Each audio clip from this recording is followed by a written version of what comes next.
আচ্ছা দেখ, আজকে যেটা তোদেরকে ড্রয়িং করে দেখাচ্ছি সেটা হলো simple conical projection with one standard parallel southern hemisphere বা দক্ষিণ গোলার্ধের একটা one standard parallel simple conical projection কিভাবে ড্র করতে হয় সেটা দেখাচ্ছি। তার জন্য দেখ, ফার্স্টে আমি একটা লাইন টেনে নিলাম, ঠিক আছে? এই লাইনটা টেনে নেওয়ার পর কি করতে হবে, আমাদেরকে দেখাতে হবে যে ক্যালকুলেশনে কি রয়েছে সেটা দেখতে হবে। প্রমাণ অক্ষরেখার ব্যাসার্ধ কত? 12.70, ঠিক আছে? তাহলে এই যে 12.70 যে মাপটা পেলাম সেটা কি করতে হবে, এই সাউথ থেকে এখান থেকে 12.70 মাপটা নিয়ে নিতে হবে। 12.7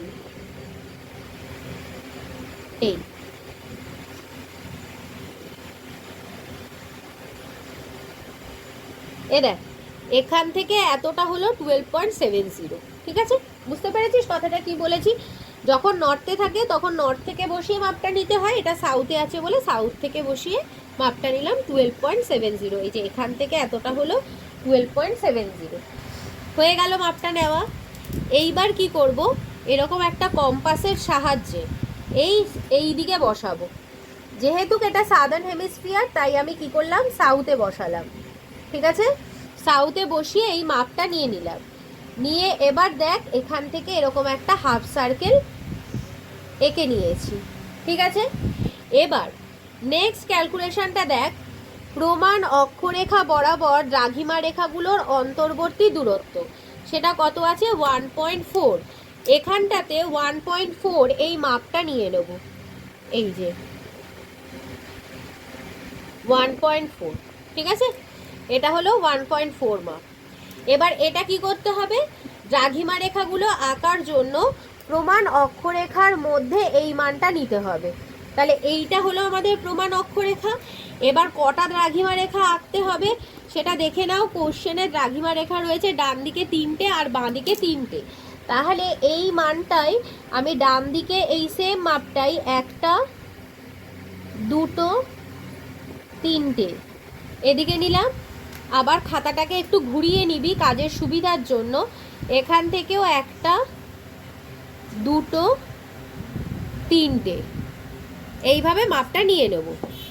এরপরে আমাদের দেখতে হবে অক্ষরেখা কটা আছে আর অক্ষরেখার মান কত। এই যে অক্ষরেখা বেরিয়েছে 1.8, আর অক্ষরেখা কটা আছে? অক্ষরেখা ওপরে 3টে নিচে 3টে। আচ্ছা, অক্ষরেখার মান হলো 1.8। এবার এখানে আবারও 1.8 মাপটা নিয়ে নিই। এই যে এখানে নিয়ে নিলাম 1.8 মাপটা।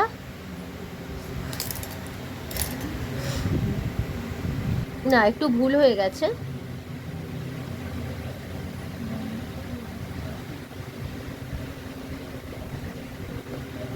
এই হলো 1.8, ঠিক আছে? এবার এই 1.8 এই যে মাপটা আছে, 1.8 এই যে মাপটা আছে, এই মাপটা নিয়ে নিলাম। নিয়ে কি করব, এখান থেকে 1টা 2টো 3টে, ঠিক আছে? আবার নিচের দিকে 1টা 2টো 3টে, ঠিক আছে? এই মাপগুলো নিয়ে নিলাম। এবার আমাদের কাজ কি হবে, আবার এখানে বসাবো কম্পাসটাকে। বসিয়ে নিয়ে আবার বাড়াচ্ছি, এই বাড়িয়ে বাড়িয়ে এখানটাতে নিয়ে এলাম, ঠিক আছে? নিয়ে এসে এই সার্কেল করছি। এই যে হাফ সার্কেলগুলো করবি মাথায় রাখবি, কম্পাস কিন্তু নড়বে না, কম্পাস এখানেই বসে থাকবে। শুধু কি হবে, এই ব্যাসার্ধগুলোকে বাড়িয়ে বাড়িয়ে আমাদেরকে করতে হবে।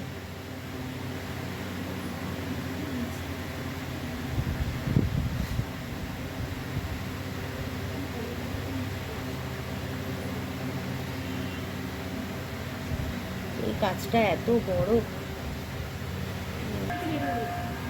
আচ্ছা, এবার দেখ, এই যে মাপগুলো নিয়ে রেখেছিলাম প্রমাণ অক্ষরেখার মধ্যে, এই যে 3টে পয়েন্ট নিয়ে রেখেছিলাম, এবার এই 3টে পয়েন্টকে কি করব, এই যে সেন্টার পয়েন্টটা আছে না, এই সেন্টার পয়েন্টটার সাথে এই পয়েন্টগুলোকে অ্যাডজাস্ট করব। এই যে এইভাবে করার পর এইভাবে জয়েন করে দিতে হবে।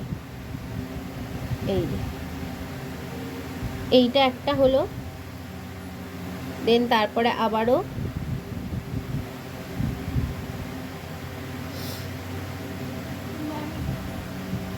আবার এটার সাথে এটা, মানে দেখ এই পয়েন্টটার সাথে কিন্তু জয়েন হচ্ছে, আবার এদিকেও তাই।